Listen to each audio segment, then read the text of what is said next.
Have you ever felt your entire world collapse in a single moment? Like someone pulled the rug out from under you, and all you could do was free fall into uncertainty? That was me 6 months ago. My name's Ryan Carter, and until that day, I was a proud software engineer at a promising tech startup. Promising, I say, because that's what everyone kept telling me. It was the kind of place where dreams were built, where your hard work could translate into millions, until it didn't. The day started like any other. I was typing away, polishing some back-end code for a new feature we were about to launch. The energy in the office was electric.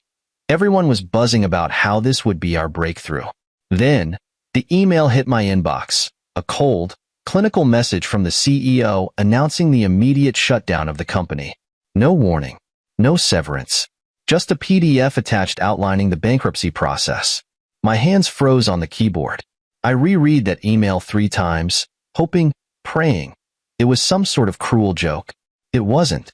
By the time I looked up, chaos had erupted. My coworkers, my friends, were packing their desks, their faces pale with disbelief. It was like a funeral, but worse, because the corpse wasn't a person. It was our collective future. I drove home that evening, my mind racing with questions I couldn't answer. What would I tell Vanessa? How would she react?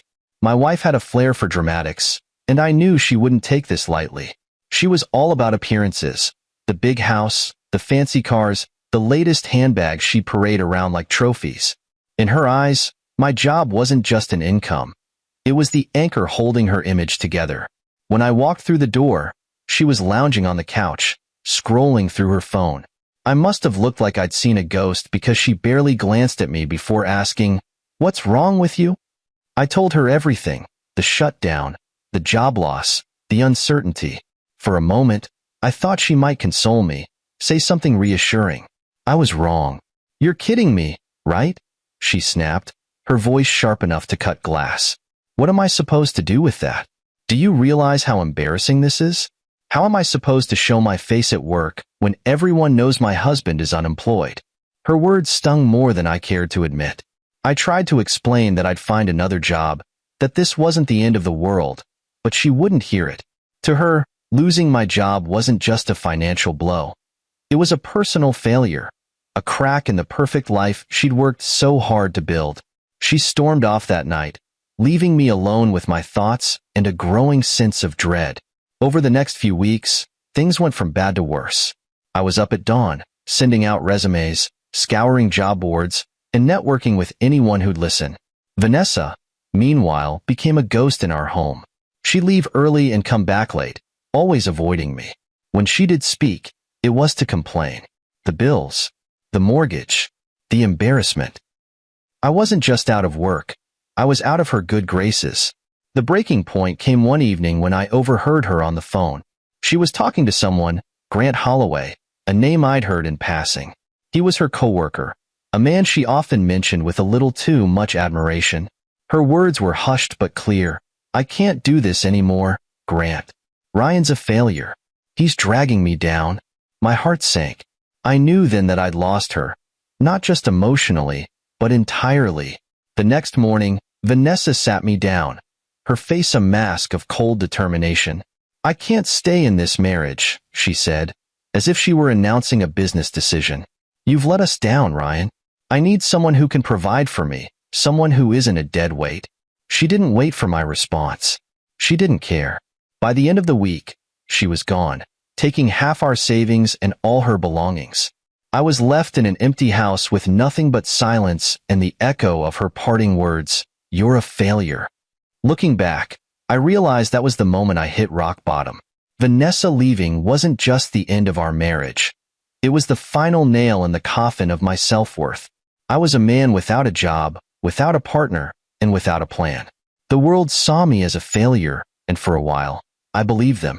But sometimes, when you're buried under the weight of everything falling apart, all you can do is start digging your way out. They say rock bottom is where you build your foundation, but trust me, it doesn't feel that way when you're down there. After Vanessa left, the silence in the house was deafening. It wasn't just the absence of her voice. It was the absence of everything: hope, pride, direction. The days dragged on, each one bleeding into the next, and I was left alone with nothing but my thoughts to keep me company. And those thoughts weren't kind. I'd wake up every morning to the echo of her words, "You're a failure." They played on a loop in my mind, growing louder every time I opened my laptop and stared at the dozens of rejection emails in my inbox. My resume, once a source of pride, now felt like a cruel reminder of what I used to be. The industry I'd given a decade of my life to seem to have no room for me anymore. Every job posting demanded skills I didn't have, experience I couldn't fake, or a fresh perspective, a coded phrase that really meant they wanted someone younger. The bills started piling up. Vanessa had taken half our savings, but half of a sinking ship is still a sinking ship. I sold the car first, then the fancy gadgets I'd once splurged on. By the time I pawned my watch, the one Vanessa gave me for our 5th anniversary, I wasn't just broke. I was humiliated. I didn't tell anyone what was going on. What could I say? That my wife left me because I couldn't keep a job? That I was drowning in debt and eating instant noodles for every meal? My pride wouldn't let me. The only person I still spoke to regularly was Marcus, my best friend since college. He called every week to check on me, and while I appreciated it, I hated the pity in his voice. "Ryan, you've got to stop wallowing," he said during one of our calls. "You're one of the smartest guys I know. Use that brain of yours and figure something out." Easy for him to say. Marcus wasn't the one staring at an eviction notice every time he walked through the front door. But deep down, I knew he was right. I couldn't keep spiraling like this. If I didn't pull myself together soon, there wouldn't be anything left to save. One night, as I sat in the dark scrolling aimlessly through job boards, I stumbled across an article about a man who'd lost everything and rebuilt his life by starting his own business. It was one of those feel-good stories you usually roll your eyes at, but something about it struck a chord. Maybe it was because he, too, had been called a failure. Maybe it was because he, too, had nothing left to lose. Or maybe it was because I was desperate enough to believe that if he could do it, so could I. I started thinking about all the problems I'd faced over the past few months. The financial stress, the uncertainty, the lack of resources for people like me who were trying to get back on their feet. What if I could create something that made it easier for others to navigate these challenges? The idea felt possible. For the first time in months, I felt a flicker of hope. But hope alone doesn't pay the bills. I needed money, and I needed it fast. I scoured my apartment for anything else I could sell, eventually landing on my prized possession, my gaming laptop. It wasn't just a computer. It was the thing that had kept me sane during all those sleepless nights. Selling it felt like cutting off a lifeline, but I didn't have a choice. I listed it online and sold it the next day, using the money to buy a cheap secondhand laptop and a domain name for my new project. With that, I started working. I had no roadmap, no investors, and no clue what I was doing, but I poured everything I had into that app. I'd wake up at 6 a.m., make a pot of coffee, and work until I couldn't keep my eyes open anymore. Days turned into weeks, and slowly but surely, the app began to take shape. It wasn't perfect, but it was mine. A lifeline I was building with my own 2 hands. Looking back, those were some of the darkest days of my life. But they were also the most pivotal. Because when you've hit rock bottom, there's nowhere to go but up. And as I stared at the rough prototype of my app on that battered old laptop, I realized I wasn't just rebuilding a product. I was rebuilding myself. It's funny how a single moment can shift everything. For weeks, I've been holed up in my tiny apartment, fueled by caffeine, desperation, and sheer stubbornness. Every line of code I wrote felt like a small rebellion against the universe that had tried to bury me. But even with all that effort, I couldn't shake the nagging voice in the back of my head, the one that whispered, "What if this doesn't work? What if you're wasting your time?"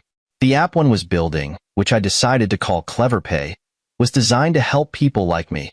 People who had fallen on hard times, who needed a way to manage their finances and climb out of the hole life had thrown them into. It was simple, intuitive, and, most importantly, personal. I poured all my frustrations, lessons, and experiences into its design, making it a tool I wished I'd had when I was at my lowest. But passion doesn't pay the bills, and ideas don't magically become reality without resources. I was running on fumes, both financially and emotionally. The landlord was banging on my door more frequently, The instant noodles were starting to taste like cardboard, and I hadn't spoken to another human being in days. The app was my lifeline, but I knew it wasn't enough to survive. Not yet. One night, as I was scrolling through tech forums, I came across a post about a national competition for innovative startups. The prize? $50,000 in seed funding and a chance to pitch your idea to a panel of investors. My first instinct was to dismiss it. Competitions like that were for polished, flashy projects, not for broke guys coding on a second-hand laptop. But then I thought, what do I have to lose? I was already at rock bottom. Why not take a shot? The submission deadline was 2 weeks away, so I dove in headfirst. I worked around the clock, tweaking the app, polishing my pitch, and creating a demo that could show off its potential. I didn't sleep much during those 2 weeks. Every time I closed my eyes, I saw Vanessa's face, heard her voice calling me a failure. That memory fueled me like nothing else. When the day of the competition finally arrived, I felt like an imposter. The venue was packed with bright-eyed entrepreneurs in tailored suits, clutching sleek presentations and business cards. Meanwhile, I was standing there in a thrift store blazer that didn't quite fit, holding a printed pitch deck I'd stapled together the night before. It was hard not to feel out of place. My turn came, and I stepped onto the stage, heart pounding in my chest. As I began to speak, the nerves started to melt away. I told the judges my story, not just about the app, but about the struggle that had inspired it. I talked about losing everything, about the sleepless nights and the sacrifices I'd made to get here. By the time I finished, the room was silent. I couldn't tell if that was a good thing or a bad thing. The next few hours were agonizing. I sat in the audience, watching other contestants present their ideas, each one more polished and impressive than the last. When the judges finally announced the winners, I was ready to pack up and go home. And then I heard my name. For a moment, I thought I'd imagined it. But no, it was real. I'd won. I'd actually won. The audience clapped, but all I could hear was the sound of my own heartbeat. I walked up to the stage in a daze, shaking hands with the judges as they handed me the oversized check. It wasn't just about the money. Though God knows I needed it, it was about validation. For the first time in months, someone believed in me. That night, I didn't go home to my dingy apartment. Instead, I went out for the first time in forever, treating myself to a hot meal that didn't come in a styrofoam cup. I sat in the restaurant, staring at the check in my hand, and let the reality sink in. This was my chance. My real chance. But the win wasn't the end. It was the beginning. With the prize money, I upgraded my equipment, hired a freelance designer to improve the app's interface, and started reaching out to potential investors. One of the judges, Ava Monroe, took a particular interest in my project. She was a venture capitalist with a reputation for spotting underdogs, and she offered to mentor me. I won't lie, part of me wanted to pinch myself. Just weeks ago, I was a guy eating instant noodles in a dark apartment, and now I was having meetings with investors and mentors who believed in my vision. It felt surreal, like I'd been handed a lifeline I didn't deserve. But deep down, I knew I did deserve it. Because every step of the way, I'd fought for this. I'd clawed my way out of the darkness, one line of code at a time. And now, for the first time in months, I wasn't just surviving, I was thriving. Momentum is a funny thing. Once you have it, it feels unstoppable, like a tidal wave carrying you forward. That's how it felt after the competition. For the first time in months, I wasn't scrambling to survive. I was building something. Something real. Something powerful. The $50,000 prize wasn't just money. It was oxygen. And with that oxygen, I could finally breathe. The first thing I did was upgrade my workspace. I swapped my second-hand laptop for a high-performance machine and set up a proper home office. It wasn't much, a desk crammed into the corner of my tiny apartment, but it felt like a headquarters. My headquarters. Every time I sat down at that desk, I felt like a general plotting a battle plan. I worked non-stop, fine-tuning CleverPay into something I could be proud of. I added features that made it easier for people to track their spending, set goals, and even find local resources for financial aid. I wanted this app to be more than a tool. I wanted it to be a lifeline for people like me, people who had been knocked down but weren't ready to give up. Ava Monroe, my mentor, became my biggest champion. She didn't just give me advice. She opened doors I didn't even know existed. Through her, I was introduced to a network of investors who were eager to hear about CleverPay. At first, I was intimidated.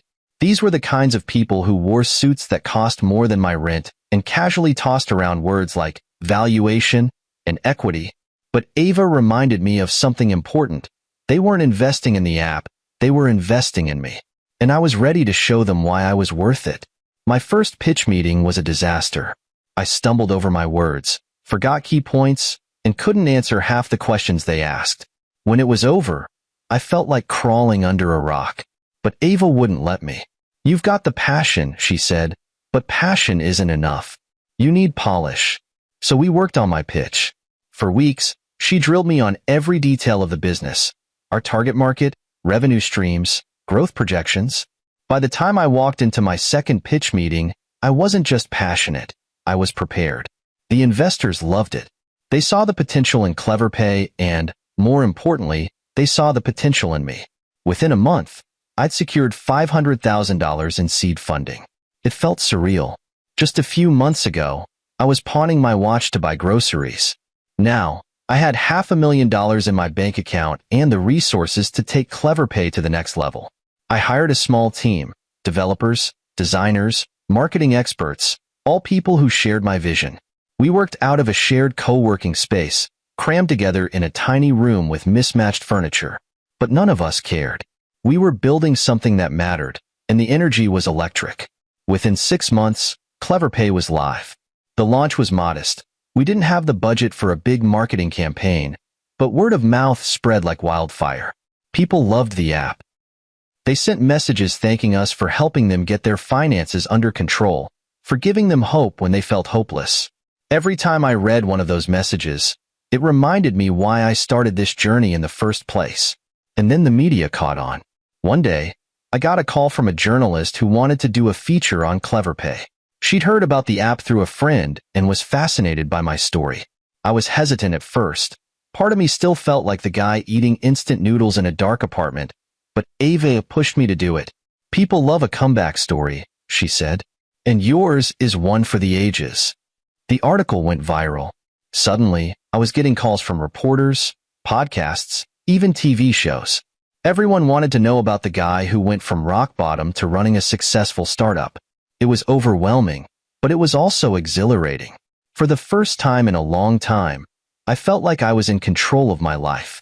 By the end of the year, CleverPay had over 1 million users.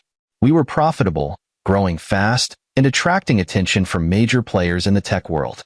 I moved out of my tiny apartment and into a sleek new office space downtown.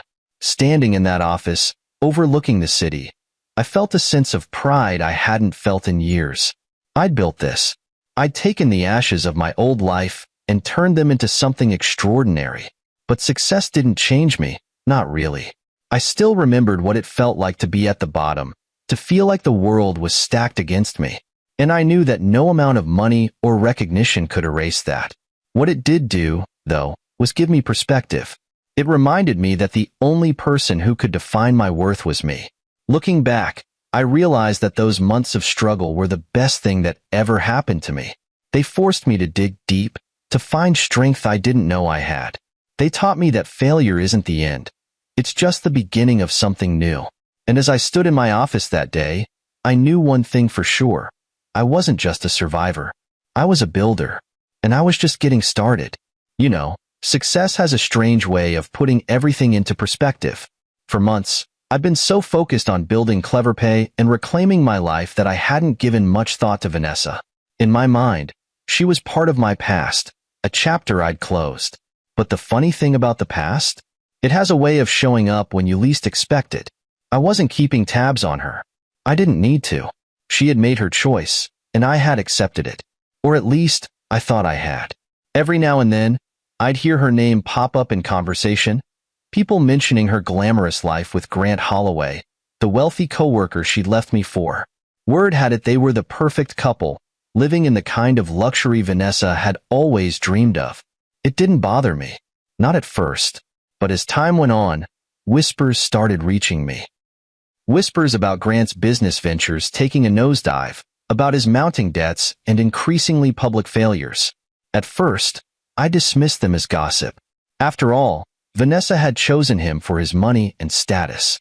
There was no way she'd stay if those things disappeared. But then, the whispers turned into murmurs, and the murmurs turned into confirmation. Grant's empire was crumbling. One bad investment after another had left him scrambling to stay afloat.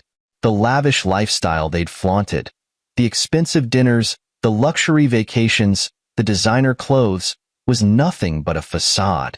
Behind closed doors, they were drowning. I didn't gloat when I heard the news.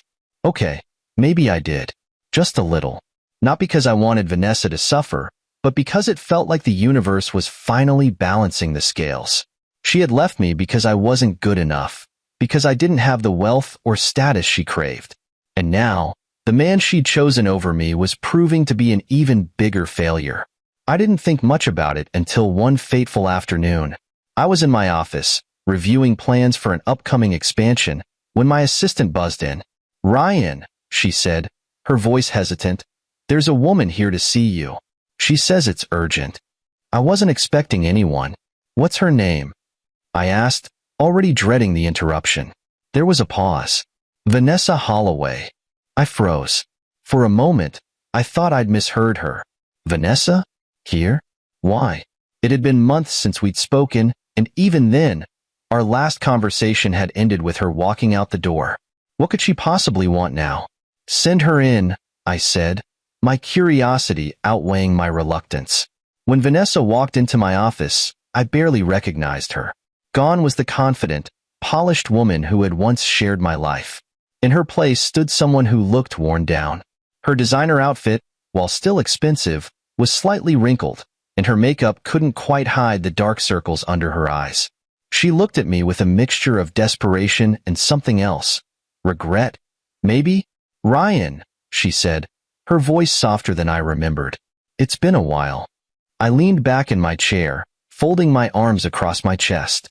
"It has," I replied, keeping my tone neutral. "What brings you here?" She hesitated, glancing around the office as if searching for the right words. Finally, she said, "I need your help." The irony wasn't lost on me. The woman who had left me because I wasn't helpful enough was now standing in my office, asking for a favor. I waited for her to continue, and when she did, the story she told was even worse than I'd imagined. Grant's business had collapsed entirely. They were deep in debt. Their house was in foreclosure, and creditors were circling like vultures. Vanessa, the woman who had once ridiculed me for losing my job, was now on the verge of losing everything, and she had come to me, the man she'd abandoned, as her last resort. "We just need a loan," she said, her voice breaking. "Something to help us get back on our feet. I know you're doing well, Ryan. I've seen the articles, the interviews. You've built something amazing, and I'm so proud of you. Please, just this once." There it was. The plea. The same woman who had called me a failure, who had left me when I was at my lowest, was now asking me to save her. The irony was almost poetic. But as I sat there, staring at Vanessa, I felt no anger, no bitterness, just a strange sense of clarity. This wasn't about revenge or proving her wrong. It was about showing her, and myself, that I was no longer the man she had walked out on. I had grown. I had moved on. And I wasn't about to let her drag me back into the past. "Vanessa," I said, my voice calm and steady, "I'll think about it. But if you want my help, there's a process to follow." I pressed a button on my desk, calling my assistant back in. "Please give Mrs. Holloway a loan application," I said, "and include a copy of the job openings we have available, specifically in our janitorial department." Vanessa's face went pale. She opened her mouth to protest, but I held up a hand. "This is business," I said. "Nothing personal." As she left my office, application in hand, I couldn't help but smile. Not out of spite, but because for the first time in years, I felt truly free. There's something surreal about watching the person who once dismissed you as worthless now sitting in front of you, stripped of all pretense. That's exactly what happened the day Vanessa returned to my office, not alone this time, but with Grant Holloway in tow. If their last visit had been unexpected, this one was downright absurd. The mighty Grant Holloway, the man who had rescued Vanessa from her failure of a husband, was now the one groveling at my desk. When my assistant informed me they were back, I wasn't surprised. After Vanessa's first visit, I'd assumed she wasn't done. I knew her well enough to understand she wouldn't give up after just one rejection. But seeing them together, that was a twist I hadn't anticipated. "Let them in," I said, leaning back in my chair, curious about how this would unfold. When the door opened, Vanessa entered first, her steps hesitant. Grant followed, his usual arrogance replaced by a kind of hollow desperation. His tailored suit looked just a bit less crisp, his face a bit more lined. It was amazing what a little financial turmoil could do to a man's ego. "Ryan," Vanessa began, her voice softer than before, almost pleading. "Thank you for seeing us." I nodded but didn't say a word, letting the silence hang in the air. "Let them sweat." Grant cleared his throat. "Ryan," he said, his voice strained, "I'm sure you've heard about the challenges Vanessa and I have been facing. We're here because we need your help." My help. I let the words hang in my mind, savoring the irony.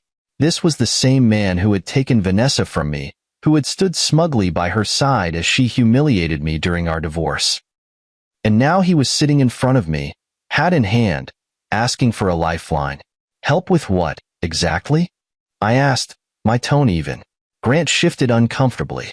"We're in a bit of a financial bind," he admitted. "A series of unfortunate investments.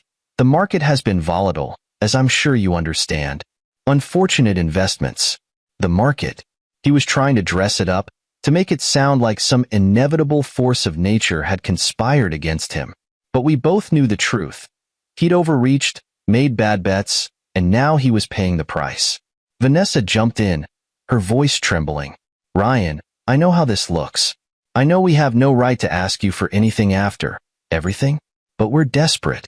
The creditors are relentless. The house is being repossessed, and we've exhausted all our options."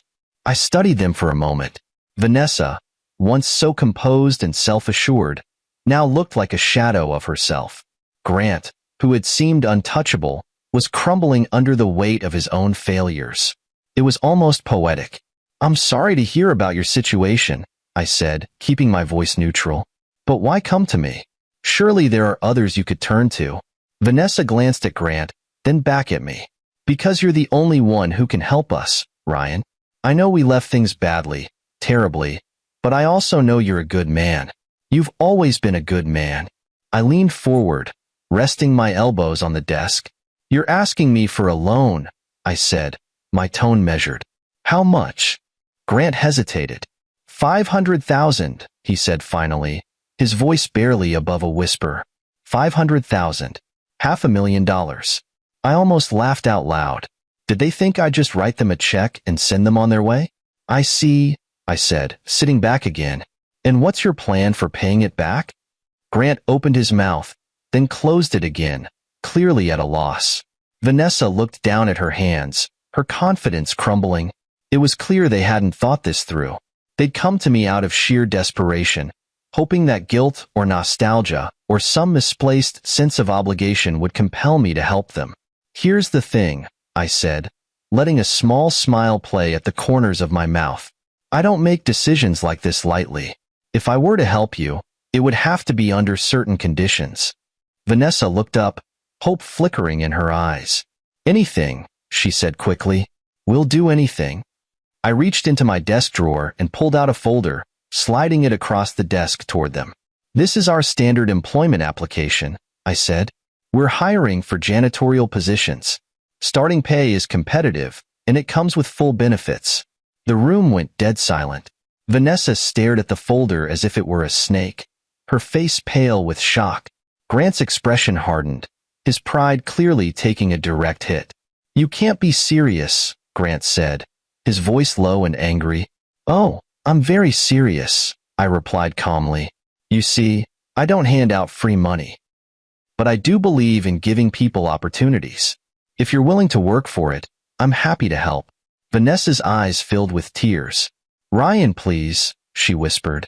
"Isn't there another way?" I met her gaze, my voice steady. "This is the only way. Take it or leave it." Grant shot to his feet, his face red with anger. "Come on, Vanessa," he snapped. We don't need this. But Vanessa didn't move.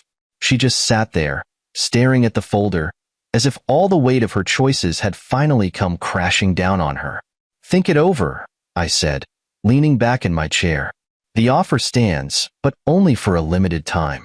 They left my office without another word, the folder still clutched in Vanessa's trembling hands. As the door closed behind them, I couldn't help but feel a strange sense of satisfaction, not from revenge, but from closure. They had made their choices, and now they were living with the consequences.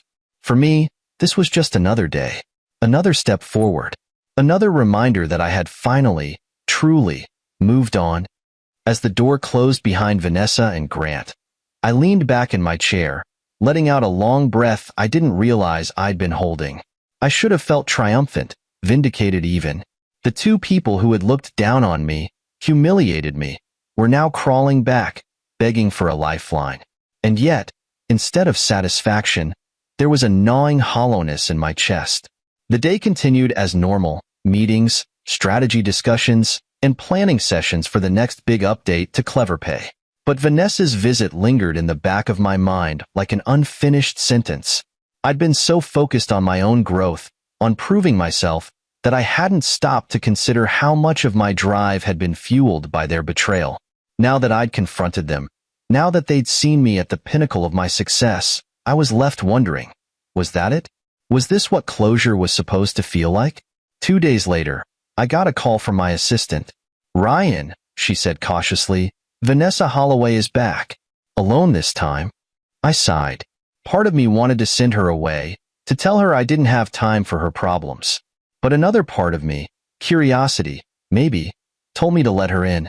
"Send her up," I said, my voice betraying none of the internal conflict I felt. Vanessa walked in, looking even more disheveled than before. Her once pristine appearance now seemed like a distant memory. She wasn't wearing any makeup, and her clothes, though still expensive, were worn and wrinkled. She clutched the folder I'd given her last time, holding it tightly against her chest like a lifeline. "Ryan," she began, her voice shaky. I just need a few minutes of your time." I gestured for her to sit, keeping my expression neutral. "What can I do for you, Vanessa?" She placed the folder on the desk in front of me. I've been thinking about your offer," she said, her voice barely above a whisper. "The job, the application, and I'm ready to accept it." For a moment, I thought I'd misheard her. Vanessa? The woman who once prided herself on being the epitome of sophistication and status, ready to take a janitorial job at my company? It didn't add up. There had to be more to this. "I see," I said, leaning forward. "But why this sudden change of heart?" She hesitated, looking down at her hands. "Grant left," she admitted finally. "After we left your office, we got into an argument. He said he couldn't deal with the humiliation, that I was the one who dragged him down. He packed his bags and walked out, took the last of the money with him." I leaned back, letting her words sink in. So, this was it. The shiny facade of their perfect life had finally shattered, leaving Vanessa alone and desperate. A part of me felt pity for her. Another part wanted to remind her that she made her bed. But instead, I stayed quiet, letting her continue. "I know I don't deserve your help," she said, her voice trembling. "I know I hurt you in ways I can never take back. But I don't have anywhere else to go. I've lost everything, Ryan. The house, the car, my savings, everything. All I have left is this," she said, tapping the folder. "And I'm willing to work for it. Whatever it takes."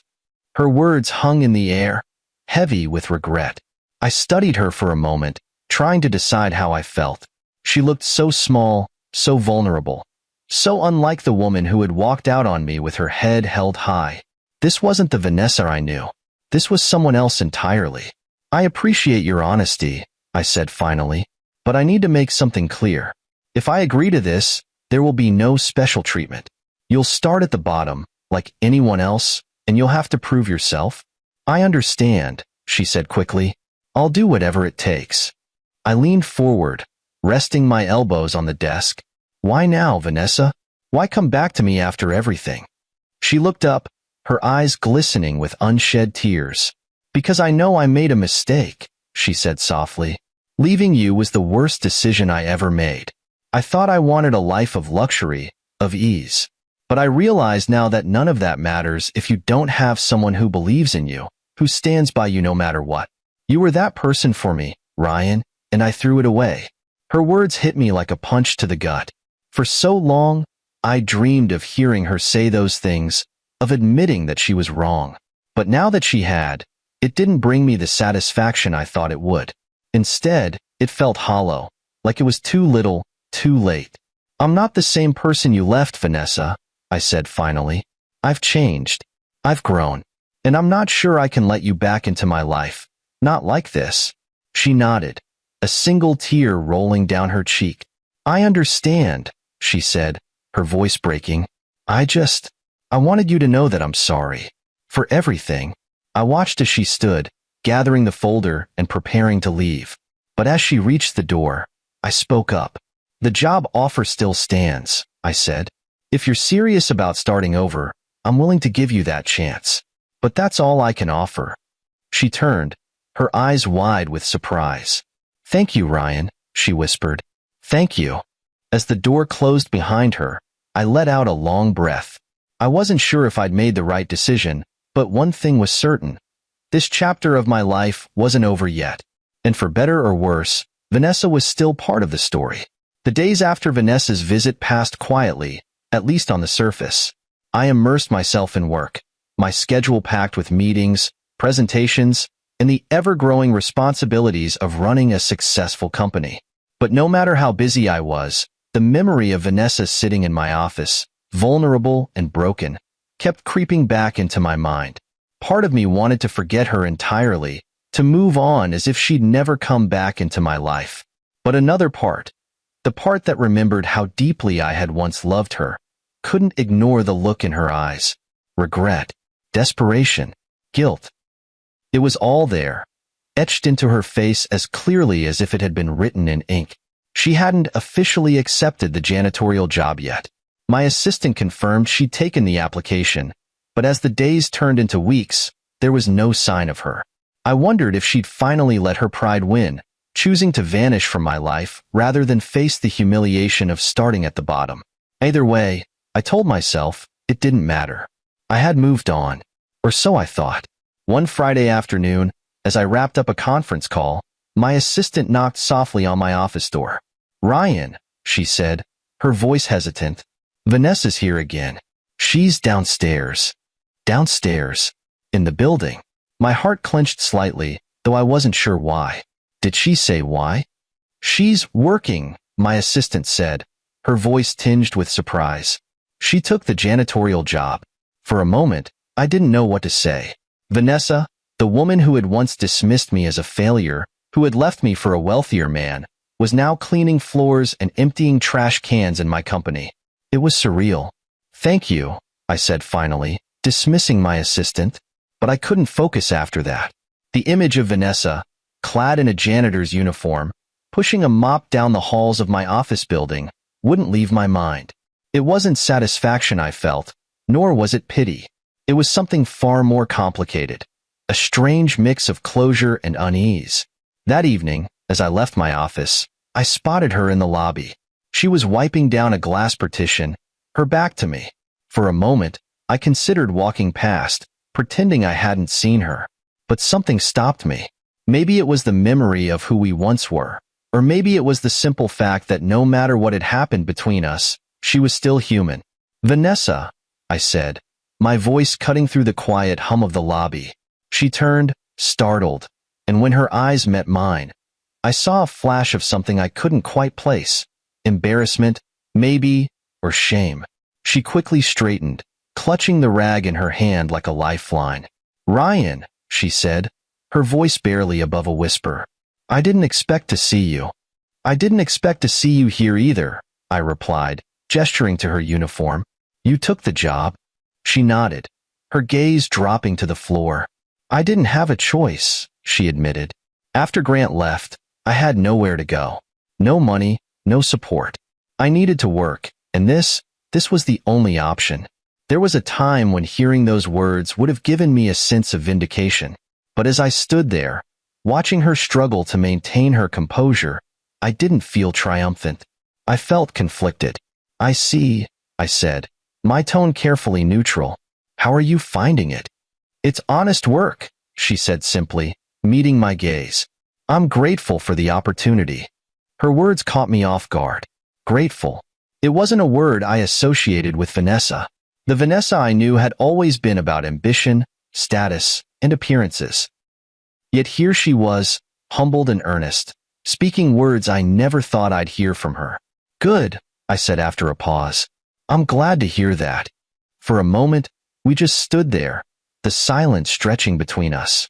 Then she spoke again, her voice softer this time. Ryan, she began, her tone laced with hesitation. I know I don't have the right to ask for forgiveness, but I want you to know. I'm sorry. For everything. For leaving you. For not believing in you. I made a terrible mistake, and I've paid the price for it. I studied her, searching for any trace of insincerity, but there was none. She looked genuinely remorseful, her eyes glistening with unshed tears. Vanessa, I said finally, my voice steady, I've already forgiven you. Not for your sake, but for mine. Holding on to anger doesn't help anyone, but forgiveness doesn't mean forgetting. It doesn't mean going back to how things were. She nodded, a single tear slipping down her cheek. I understand, she said softly. I wanted you to know. With that, she turned back to her work, leaving me standing there in the middle of the lobby, unsure of what to feel. As I walked out into the cool evening air, I realized that the taste of regret wasn't hers alone. It was mine too. Regret for the love we'd lost, for the years we'd wasted, and for the pain we'd both endured. But as I drove home, I also realized something else. Regret doesn't have to define you. It can teach you, shape you, and help you grow. And as much as Vanessa and I had hurt each other, we'd both come out of it stronger. At least, I hoped we had.